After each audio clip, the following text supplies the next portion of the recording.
Salut à tous, ici sur cette chaîne, je vous aide à vous intégrer facilement dans le pays où vous avez immigré et je vous apprends également à préparer votre retour triomphal au pays à travers l'investissement et l'entrepreneuriat. Alors si tu es un passionné de l'investissement et de l'entrepreneuriat comme moi, n'hésite pas à t'abonner à ma chaîne et de me suivre ici parce que je fais sortir mes vidéos toutes les 2 semaines. Je me présente, je suis Yapo Koji, étudiant en économie, en marketing et en management. Mais aujourd'hui, nous allons parler d'un sujet très particulier qui n'a rien à voir avec l'investissement et l'entrepreneuriat. C'est l'Afrique. Selon moi, l'Afrique ne deviendra jamais une grande puissance selon les raisons que je vais avancer tout à l'heure. Alors, je vais vous donner les 10 bonnes raisons pour lesquelles j'affirme cela. La première raison, l'Afrique ne deviendra jamais une grande puissance si sa population n'apprend pas à garder les secrets de sa force et de sa puissance aux autres peuples. Je m'explique. Lorsqu'un Américain ou un Français, un Européen vient en tant que touriste en Afrique, dès qu'il arrive dans un village, tout ce qu'on fait dans le village, on s'empresse de lui expliquer ça. Je ne sais pas pourquoi ça se passe de cette façon. Moi-même, j'en ai vu dans mon village et j'ai vu ça aussi dans les films. Donc, si sa population ne se garde pas de raconter ses secrets aux autres peuples, elle ne sera jamais une grande puissance. La deuxième bonne raison pour laquelle l'Afrique ne sera jamais une grande puissance, si sa population que nous sommes continue de penser que nous sommes des hommes inférieurs par rapport aux autres races. Parce que dans ce monde, sur cette terre, malheureusement, ça se passe de cette façon. Si tu veux t'affirmer, si tu veux te faire accepter, il faudrait que tu t'acceptes toi-même d'abord, avant que tu ne t'affirmes et que celui qui est en face de toi ne prenne au sérieux ce que tu lui dis. Parce que si tu ne te prends pas au sérieux, il risque de valoriser tes dits selon tel que tu te comportes. La troisième bonne raison pour laquelle l'Afrique ne sera jamais une grande puissance, si nous refusons de défendre nos pays nous-mêmes face aux nombreuses rébellions et groupes terroristes au détriment des armées étrangères comme l'ONU, l'armée française, l'OTAN. La quatrième bonne raison pour laquelle l'Afrique ne deviendra jamais une grande puissance, si nos gouvernants continuent la politique de « il faut nourrir ton enfant sans dents jusqu'à ce qu'il en possède, afin que quand tu perdras les tiennes, qu'ils te nourrissent à son tour. » Cette phrase, c'est Félix Houphouët-Boigny qui l'a dite. Cela signifie qu'il faut demander aux Européens de nous aider à nous développer afin que demain, lorsqu'ils n'auront plus le niveau de vie qu'ils ont aujourd'hui, nous puissions leur venir en aide.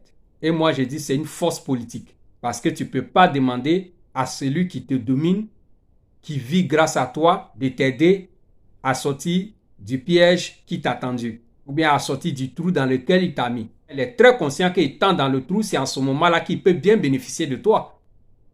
Mais si tu sors de là, il sait que tu peux bien lutter avec lui et le battre aller-retour. Donc, il ne va jamais te faire sortir de ce trou. Alors, nous devons abandonner cette politique parce qu'elle n'équilibre pas les rapports de force. La cinquième bonne raison qui justifie que l'Afrique ne sera jamais une grande puissance, si les produits manufacturés des Africains est relégué au troisième plan, voire inutile pour les Africains. Je parle bien sûr des produits cosmétiques, des produits alimentaires, des vêtements, des chaussures que produisent les Africains, mais qui ne sont pas soutenus par nos gouvernants ni par la population elle-même. Quand un Chinois vient vendre un truc de premier niveau, on se jette là-dedans, on achète sans nous demander comment est-ce que ça a été fait, est-ce que ça va durer ou quoi. Mais dès qu'on sait que ça vient d'un Africain, on a toujours nos mots à dire et on met ça même au deuxième plan. Et même nous-mêmes, on va fixer le prix de ces produits-là.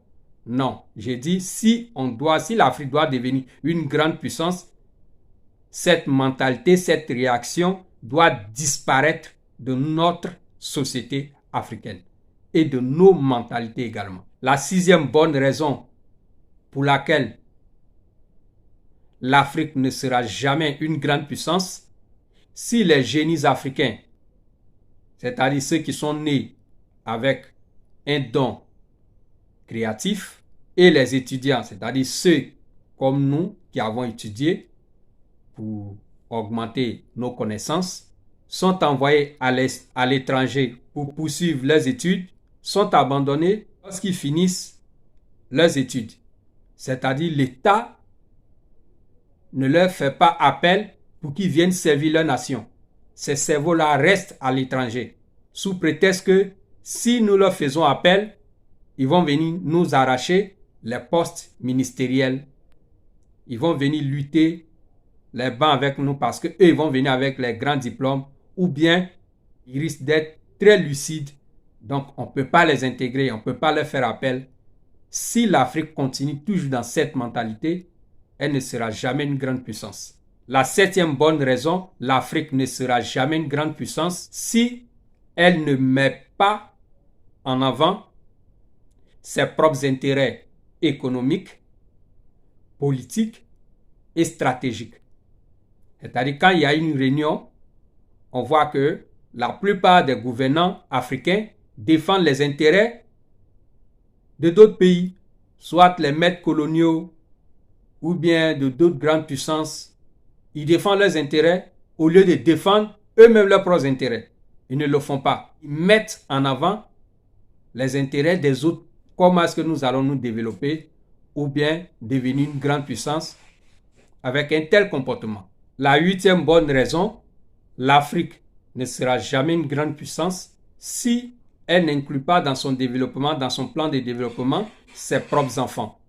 C'est-à-dire si on continue de privilégier les marchés pour les Chinois, les Français, les Américains et autres, au lieu de les donner à nos enfants, à nos propres enfants, parce qu'on pense que si on leur donne les parts de marché et qu'ils deviennent riches demain, ils risquent de se comparer à nous et même de créer des rébellions ou des coups d'État. Mais qu'on cesse d'être pessimiste. M. Patrice Talon est devenu riche étant au Bénin. C'est vrai qu'il faisait les affaires dans les autres pays. Elle est devenue riche étant au Bénin. Mais est-ce qu'il a créé une rébellion contre son pays? Est-ce qu'il a créé un coup d'État contre son pays? Non. Il a remporté les élections devant M. Yahi Boni dans les urnes. Et aujourd'hui, c'est lui qui est en train de transformer le Bénin. Il faudrait qu'on soit courageux de parler de ça aussi. Pourquoi est-ce qu'on ne se sert pas aussi de ces exemples très hallucinants? Pourquoi est-ce que les gouvernants africains continuent d'être pessimistes jusqu'à ce point? Personnellement, je ne comprends pas. La neuvième bonne raison pour laquelle l'Afrique ne sera jamais une grande puissance, si elle continue de confier son industrialisation aux pays étrangers, comme ceux que j'ai cités ci-dessus, parce que c'est toujours les mêmes acteurs qui reviennent. Tant que ceux-là vont faire partie, ils vont être privilégiés comme des vrais opérateurs économiques, comme des vraies personnes qui vont nous permettre de nous industrialiser, l'Afrique ne deviendra jamais une grande puissance économique. Je ne pense pas que la Chine, pour arriver au niveau où elle est arrivée, elle a confié ces choses aux Américains ou aux Français. Non. Elle a dû prendre les choses en main. De même, il faudrait qu'on ait confiance à nos propres populations, à nos propres intellectuels, et nous leur confions aussi des responsabilités qui vont porter du bon fruit à nos différents pays. La dixième et la dernière bonne raison pour laquelle l'Afrique ne sera jamais une grande puissance, c'est qu'on n'investit pas dans la technologie. Pourtant, il y a des technocrates qui sont capables de créer aussi des choses qui peuvent dépasser ou bien qui vont dépasser celles des Européens et des Américains, même celles des Chinois et autres, tous ceux qu'on appelle des grandes puissances aujourd'hui. Mais vous allez voir dans aucun pays africain où on investit massivement dans la technologie. Il n'y en a pas de budget pour la technologie, pour le développement de la technologie locales. Quand on prend la Côte d'Ivoire, on prend le Cameroun, on prend le Sénégal, on prend la RDC, le budget c'est combien? Pourtant, on est prêt à accorder un grand budget pour l'armement. Mais si tu utilises cet argent pour l'investir dans la technologie, demain, ça peut te faire bénéficier 1000 fois ce que tu vas aujourd'hui gaspiller dans l'armement. Aujourd'hui, en Afrique, quand tu es en ville, il y a le réseau. Mais dès que tu sors de la ville, il n'y a plus réseau. Si on a investi dans la technologie, ces personnes-là peuvent mettre leur connaissance au service de l'État et ça va faire bénéficier toute la population africaine. Pourquoi est-ce qu'on ne prend pas ce genre de risques ou bien d'initiatives? Et on est là, on tarde, on piétine, on ne fait qu'entendre les autres. Quand on fait venir des ingénieurs de l'Europe ou bien des États-Unis, ils viennent nous taxer 10 fois plus, disons même 100 fois plus. Et on est prêt à payer pour ça. Mais combien de fois on va gaspiller de l'argent inutile pour ces personnes pendant qu'on peut mettre la même somme dans nos propres enfants afin qu'ils mettent à notre service le génie civil. C'est ce pourquoi je dis l'Afrique ne sera jamais une grande puissance. Si ces 10 bonnes raisons que je viens à peine de citer ne changent pas, l'Afrique ne deviendra jamais une grande puissance. Si tu es d'accord avec moi ou même si tu es contre, n'hésite pas de me le faire savoir dans les commentaires. Merci d'avoir regardé la vidéo jusqu'à la fin. Sur ce, je dis ciao.